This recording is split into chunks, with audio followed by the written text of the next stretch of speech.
All right, so you have your transformation reference sheet. So this right here is just a little chart that kind of gives you all of the transformations that you talked about in Algebra 2, all right? There is a mistake on here. I didn't even catch this until this morning.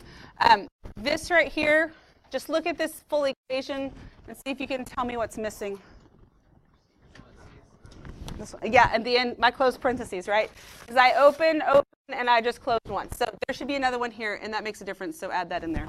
It doesn't matter how many times I proofread what I'm doing, there's still a mistake somewhere. Okay, so this kind of, and that's a little intimidating because it kind of puts everything all at once, and it has f of that. It depends on what the function is. But here's some things that we should know. The c gives you your horizontal shift, right? And because if you notice up there, that's minus c. That's why when you have f of x plus c, that's really minus a negative, and that's why you're going left. X minus c, you're going right because you're just looking at c units. So if it happens with the x, that's a horizontal shift. If it's plus or minus, that's a vertical shift. And the sign you see is the sign that you use because it's x that lies and that's opposite. Then we have reflections. Okay? If you have a negative sign that's being multiplied, then if it's the change in the y value, you reflect in x. The change in the x value, you reflect in y. And then horizontal stretch and compression is your b that's being multiplied by x. And your vertical stretch and compression is your a that's being multiplied by the y value. And so this shows you all of the function notation and then also what's happening with the actual coordinates. Okay? So this is a good little thing for you to refer to, and I made sure when you fold it up that the whole thing fits and you can still see where it says transformation reference sheet. Now let's attach this to some pictures. So if you look on the other side. If you are translating, it's a shift up and down, and we're translating up and down, that's a change in your y value. So that means after you have substituted in your x and you did whatever it is the function says to do with x, then you also add or subtract some, that's going to shift your graph up or down. So if I'm shifting it down, then f of x means I'm going to subtract d. If I'm going to go up,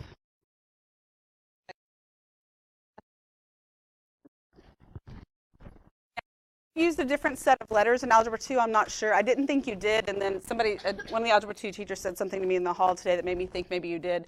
So you can use H and K and P's and Q's, or you can use A, B, C, and D. And they do the same thing. They're in the same position as far as what's happening with the graph, and that's all that really matters. If I'm going to shift left or right, that's happening inside with the x. So f of, and then x, if I'm going left, that would be minus c, minus a negative c, so that's actually plus c. And if I move it to the right, it would be f of x minus c. I always feel like these make a little bit more sense when we see actual numbers, but I want to make sure you get this in here as well. Okay, so reflections. When I reflect across the x-axis, notice that the x values stayed the same, but you're changing the sign on y. So y is your f of x. So that would just be negative f of x.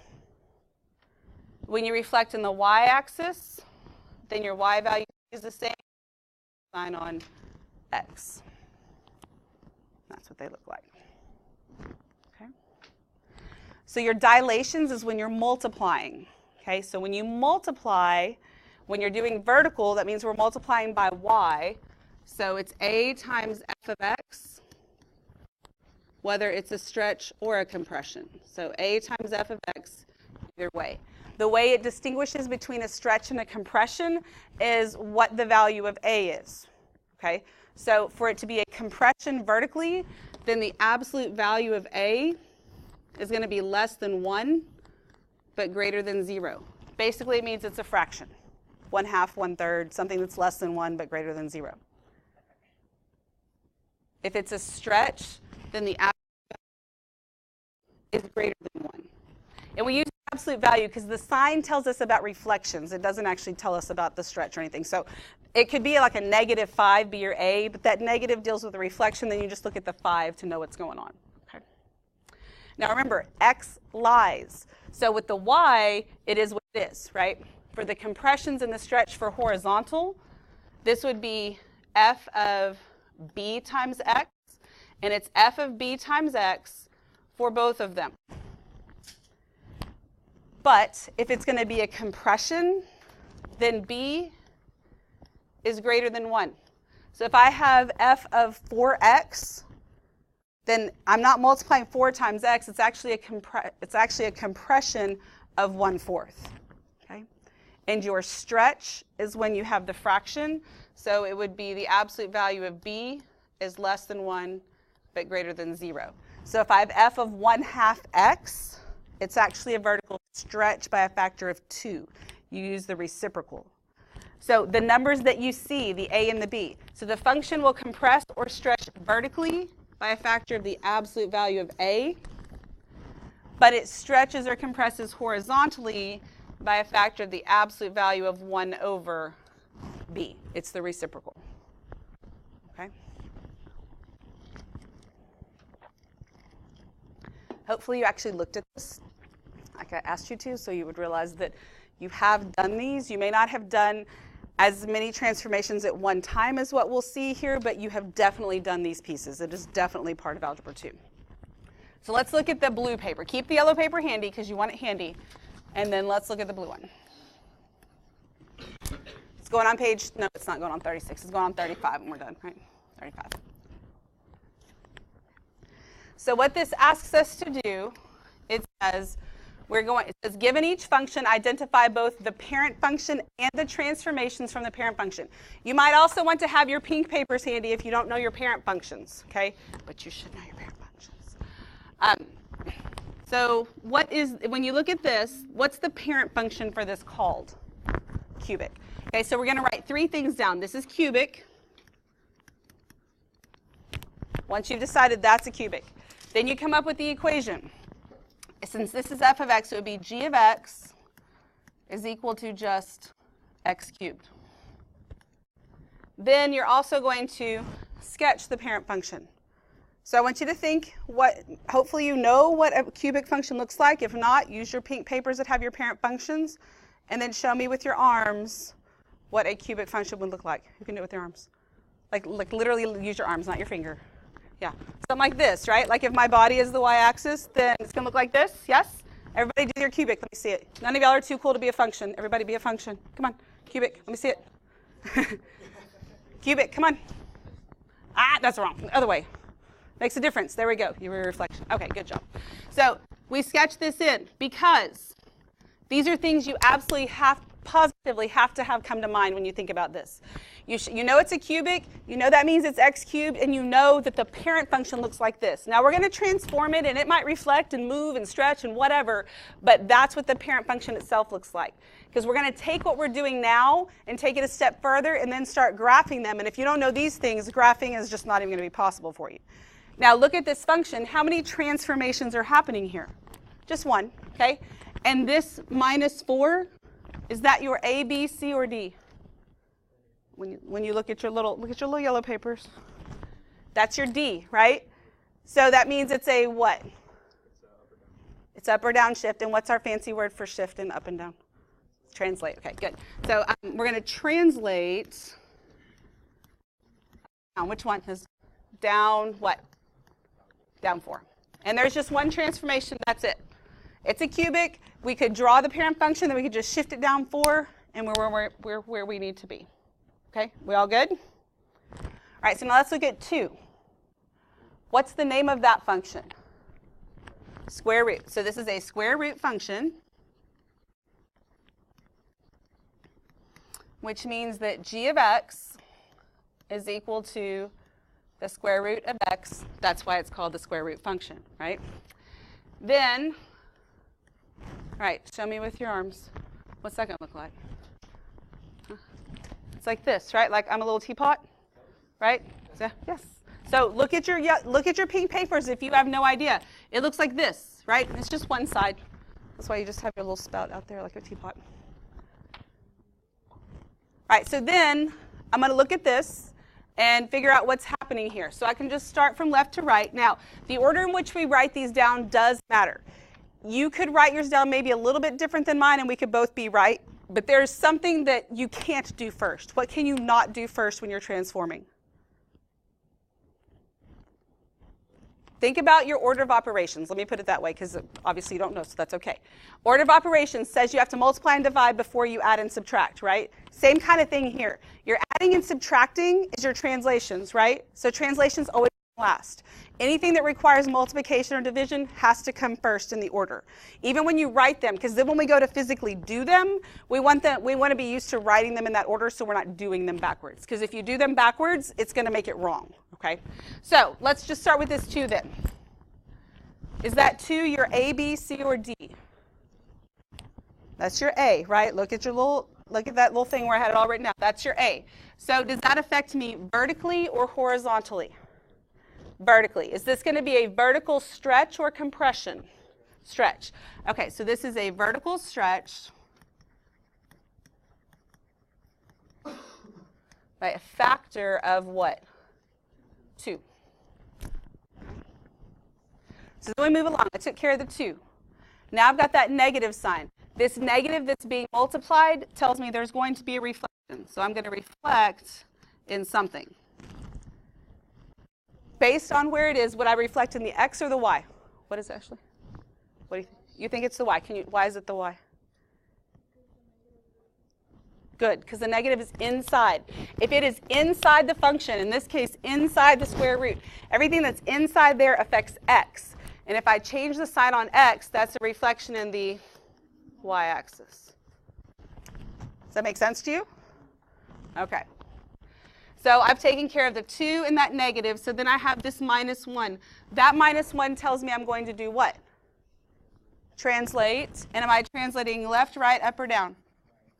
Good. I'm going to translate right 1. It's stuck with the X, which tells me it's horizontal, and then it's the opposite of what you see.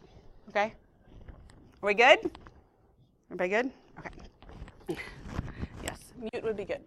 All right, so let's look at number 3. What is this function called? Y'all have such a hard time with the name of this thing, and it's a quadratic. I mean, they're the ones that you've spent the most time on, and every time I ask that question, everybody's like, I don't know. But this squared, it's a quadratic. Right? Which means g of x is equal to x squared. All right, let me see your best quadratic with your arms. Come on, nobody's too cool to be a function. If you think you're too cool to be a function, you're wrong. You're really not that cool. Okay? Come on, everybody can do it. Come on, let me see your quadratic. You got it. Come on, Hector, where's your quadratic, man? Tony, did I see your quadratic? All right, thank you. Okay. All right, there we go. Okay, so then I'm going to start with my multiplication and division stuff first, right? So I'll start with this sign. This sign means there's a reflection of some sort. So I know that I'm going to reflect in something. Would I be reflecting in the X or the Y? It's outside, which means it's changing the sign on Y. So here's what I want you to think about. You know the little function machine? Like you got your input and your output, right? So you input your X, the function machine does its thing, and then it spits out a Y. So when I input my X, and then I square it, that's the quadratic part of this, it spits out a Y. But then that Y gets changed by this negative and by this 6 before all is said and done, right? That's why we talk about this being a change in the Y value. You're never going to actually see anything written over there with the Y. So if that confuses you with like this, is it affecting the X or the Y? Think of it, is it inside that quadratic piece of that, or is it outside? Anything inside affects X, everything outside affects Y. So that negative affects the Y. That's what makes it a reflection in the X axis. Okay, we good with that? Inside and outside, that's what you got to focus on. So then we look at that 1/4. Does that affect me horizontally or vertically? Horizontally, because it's affecting X, and X is the horizontal. So would it be a horizontal stretch or compression? Stretch. So it's a horizontal stretch, and the factor would be what? Your B is 1/4. The factor it gets is the reciprocal, which would be 4. When it's a vertical, it's the number you see. When it's horizontal, it's the reciprocal. Okay? Are we all good with that? Yes, you should. Yes, anything you want to add. This right here that stays blank most of the time, we're actually going to write some stuff over here. Make yourself little notes out here. These notes are for you. When I grade your ISN, the bare minimum is what you have to have is what I did. You want to add your notes to that yellow paper, the blue paper, whatever, please make yourself a note. Okay? X lies. So yes, exactly. X lies. All right. And then, so I've taken care of the negative and the 1/4. Now I've got this 6. So that means I'm going to translate what? Translate dilations. I don't make sense. I'm going to translate what? Up 6.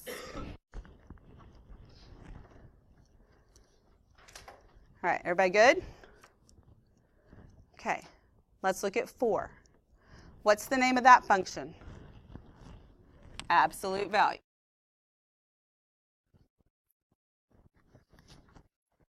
This is g of x is equal to the absolute value of x.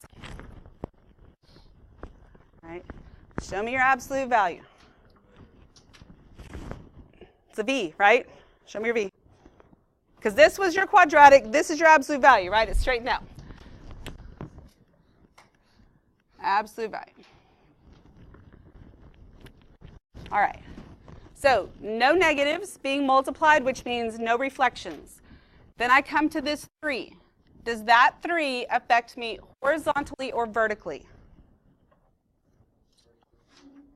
Is it inside or outside?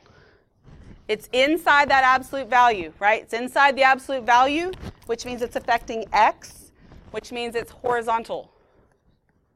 And is it horizontal stretch or compression? X lies. It's a compression. Horizontal compression, and the factor is 1/3. Good, it's the reciprocal. X lies. So 3 is the only thing that's being multiplied. The other things are being added, which means they're in my translations. So I'm going to translate, and the 5 means I'm translating what? Left 5, and then the 2 means I'm going down 2. Okay, we all good so far? Any questions? Speak up if you have a question. I know some of you in here like don't talk at all ever, but you guys speak up. It's all good. I'm not going to make you feel stupid ever, I promise. And actually last period, when I called on some people, 2 people in a row like, well, this is probably wrong, but blah, blah, blah. Don't start things like that. And I'll be real honest with you, sometimes I actually like it more when the person that's answering the question is wrong, because first of all, I'm quite sure they're not the only person in the room thinking the exact same thing. And then as I talk them through it, there's learning that happens for everybody, okay? So please don't ever, feel like if you're wrong, you're going to look stupid, because you're not, obviously. I mean, I'm wrong all the time. I'm modeling that for you on a normal basis, so it's fine. All right. Let's see. Let's go ahead and do number 5. What is this one called? Quadratic. Quadratic. And this is g of x is equal to x squared. And you've already showed me your quadratic, so I won't make you show me again. We should know what that looks like. That one you've been doing since Algebra 1. The cubics and stuff, those were new to you last year, but quadratics, those are definitely not new. All right, so I start with this 1/2. Does that 1/2 affect me vertically or horizontally? Vertically, because it's outside. It's outside that squared, right? Which means it's the y that it's changing, so that's a vertical what? Compression. And the factor is what? 1/2. The y does not lie. X lies. The factor that you see for y, that vertically, that is what it is. And then that's the only multiplication I have, right? So then I have that 6. So that means I'm going to do what? Translate. Right. 6. Somebody write 6. Oh, go ahead. So x only lies on horizontal? But x is always the horizontal. Like, so x is, no, that's okay. See, that sometimes you just have to say it out loud to be like, okay, now it makes sense. So yes, x is going to be your horizontal, because the only thing that's going to happen inside of here, let me go back to this. Let me go back here. So if you look at it like this, What's happening inside, so when I talk about it being inside, it's this stuff right here, right? So this gives you your stretch and compression, this gives you your translation. Both of them are lies. Because if you see x minus c, you're actually going to the right. Where when we see negative, we think left. And then when we see here b times x, if it is less than 1, when you're doing vertical, it shrinks it because you're multiplying by 1/2. But when you see like the 1/2 there, it's actually a stretch. So it's the reciprocal for what you're multiplying, and it's the opposite for what you're adding and subtracting. Does that help? That's a good question. Anything else? Okay. But yes, x, always think of that horizontally, and then your y's are always your vertical. All right, now let's look at number 6. What's this function called? Look at your pink papers if you have no idea. That's why we did that. That's why we take notes. So my last period said, so I can look at my notes? Yes. We don't take them so they can be secrets and like left in your ISNs for you, right? So what is that? Okay, it is a rational, yes, but that's not, but rational is kind of a very broad thing for anything with x in the denominator. So what is this one specifically? Reciprocal, okay? So this is the reciprocal. And keep looking if you don't know what it looks like, because I'm about to ask you.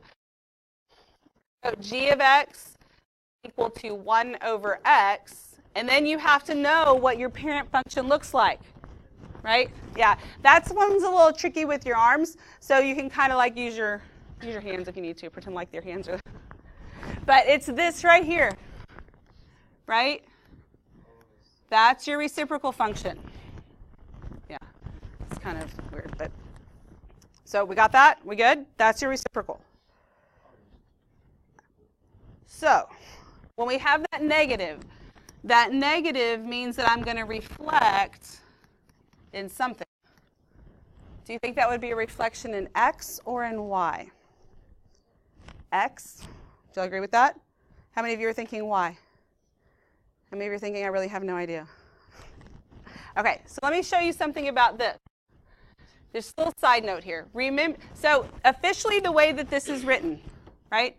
This is my reciprocal, right? This negative is on the outside of it, which means it's affecting y, so I would reflect in the x-axis. The way this is written, that is what we write. However, if I have the fraction I'm actually using right here has nothing to do with this problem. It's just for demonstration purposes. But so if I have negative 2/7, if you remember when we talked about this the other day, that 2 over negative 7. Would you agree with that? Like any one of those is fine, right?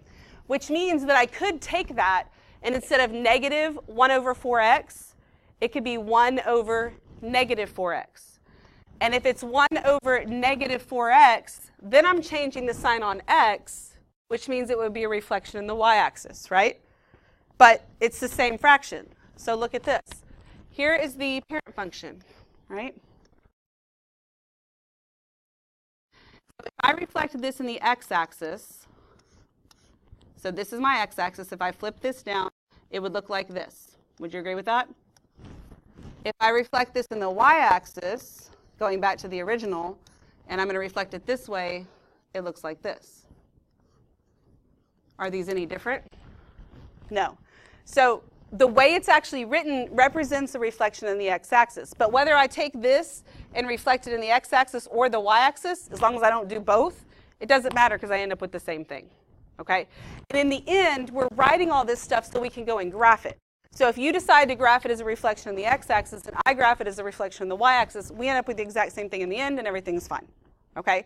That only works for reciprocal. Do not try and apply that to any other of these parent functions because it does not work that way. Okay, we good with that?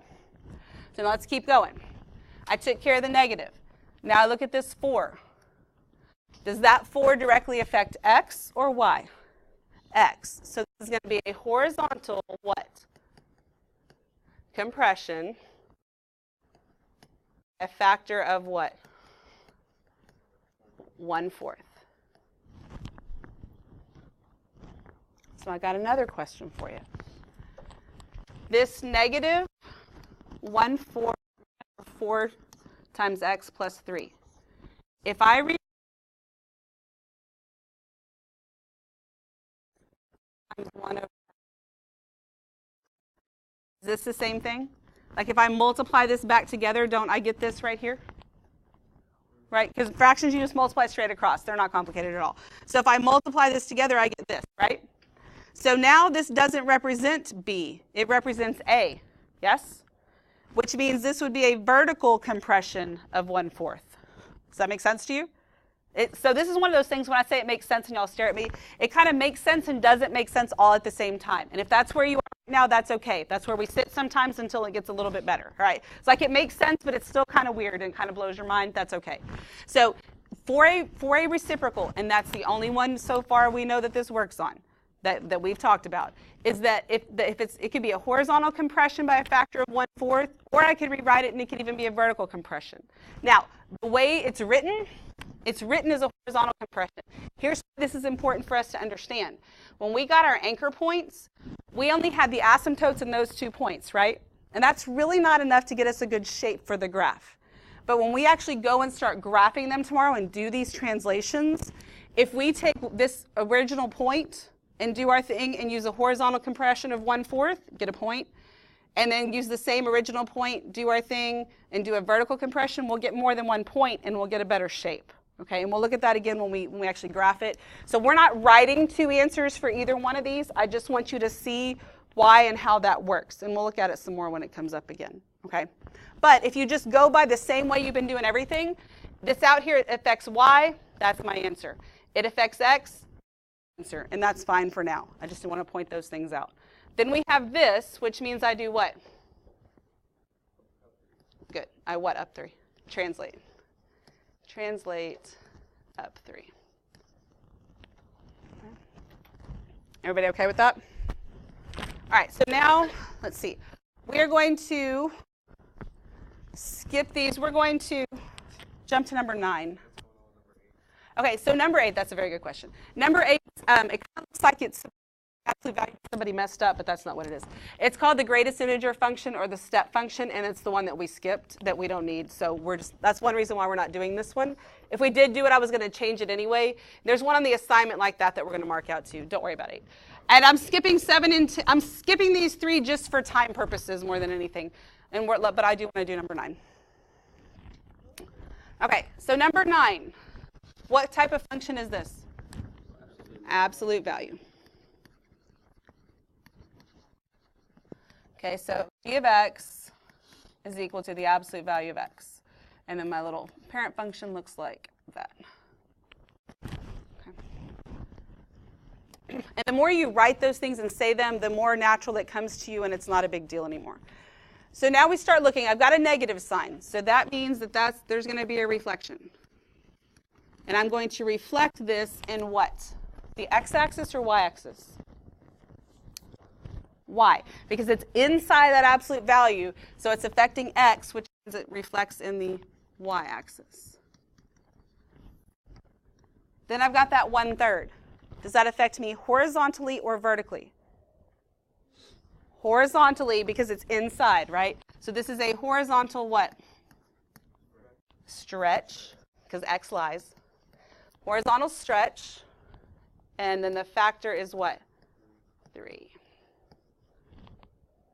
Then I just have my addition and subtraction left. They're both translations. So that 4 means I translate where? Right 4. And then 7 is up 7. Everybody okay with that? Feeling a little bit better? That's why we do so many examples, because different things can happen. And so still same kind of thing on the back. It's a little bit of the opposite, though. So let's flip that over.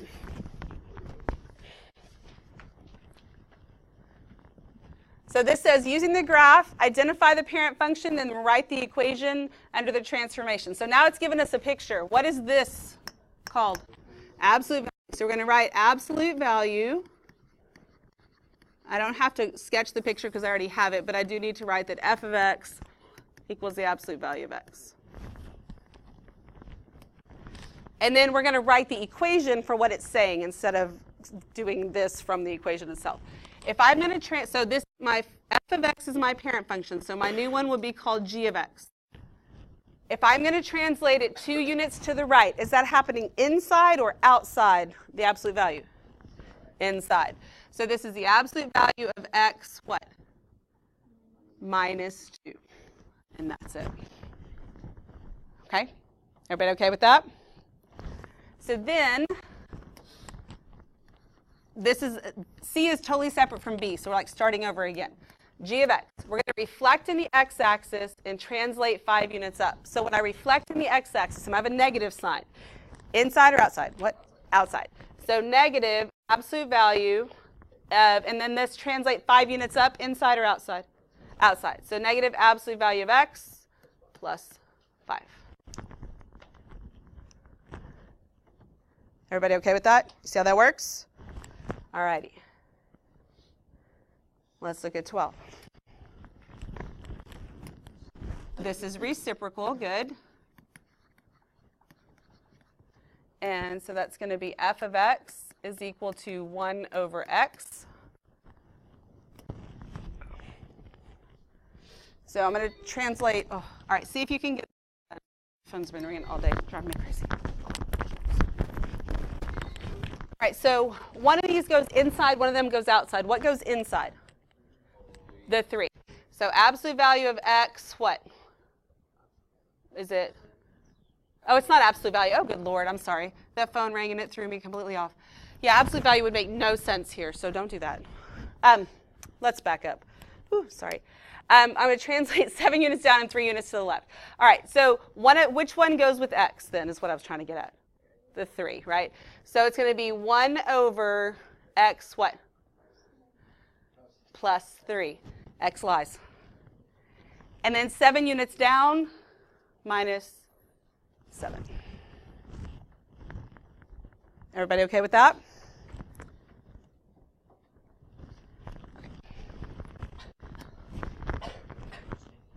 All right, C. G of x is equal to. So we're going to horizontally stretch by a factor of 3. So does that affect x or y? X, right? And then translate 2 units right. That also affects x, yes? So this is going to be 1 over. So that horizontally stretch by a factor of 3 means what number do you actually see in here? 1/3. And the x is in the denominator, so it's 1/3 times, and then x and 2 units to the right, it would be what? Minus 2. Now, are you allowed to leave a fraction in a fraction? No.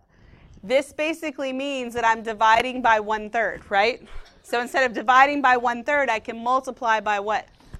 3. So this actually becomes 3 over x minus 2. And that is g of x. Everybody okay with that? Any questions? Okay. So 13 is that greatest integer, that step function. We are going to completely omit that one. I'm not going to change it or anything. We are going to skip 14 for right now, so we can do 15. So it says, if this function is reflected across the y-axis, then translated right 6 units and down 2, what's the equation of the new function? We're doing the same thing we've been doing. The difference is we're not starting with the parent function. We're starting there, okay? So if I take this and I'm going to reflect it across the y-axis, that is the sign on what? X. So it's going to affect inside of here, right? And then if I translate it right 6 units, that's going to affect inside of here also. Do you agree with that?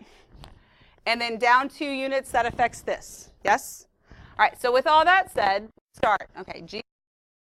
Nothing I'm going to do is going to affect that 2. Would you agree with that? So I'm going to rewrite the 2. Then I'm going to reflect it across the y-axis, which means I have a negative sign going on in here. And then this is x, and I was at minus 5. If I'm going to go right 6 units, that minus 5 becomes what? Minus 11. Good. And then I close, squared. Those parentheses are important, right? You have those negative signs. And then if I'm going to translate it 2 units down, what does that 3 become? 1. Okay. Everybody okay with that? All right, so now let's look at 16. It says a function was vertically stretched by a factor of 2, then translated 2 units left and 5 units up.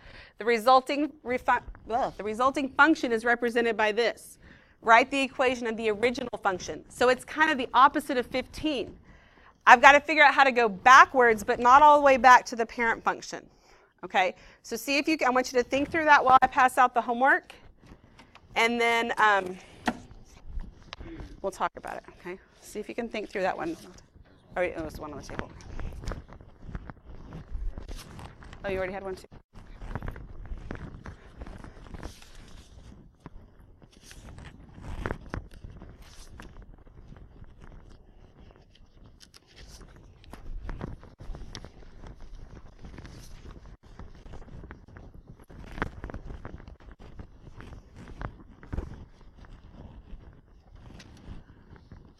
Okay, so let me tell one thing that can make anything you do overwhelming is when you try and stare at it and try and think about it in just one big chunk. You don't want to do that. A piece at a time. Here's what you want to look at. So it was, I'm going to have g of x. It says it was vertically stretched by a factor of 2. And so that's this, right? That's your vertical stretch. It ended up at 6. It was vertically stretched by a factor of 2 to get there. So where did it start? 3. Because this right here gets multiplied by that vertical stretch of 2. So I do 2 times 3, I get 6. All right, so then it's translated 2 units left. I'm at x plus 4. If I went 2 units left to get there, where was I before? X plus 2. And then I'm at negative 1. If I had to go 5 units up to get there, where did I start? Minus 6. Okay?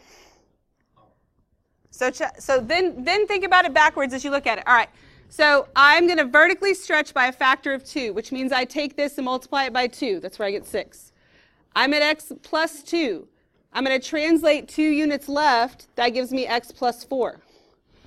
I'm at minus 6. If I'm going to translate 5 units up, that gets me to minus 1. So once you do it, then you can, if it's easier for you to think the other way, do it and then think backwards and see if you get back to that same spot. Okay? Are we good? Any questions at all? All right. So I want you to look at your homework real quick.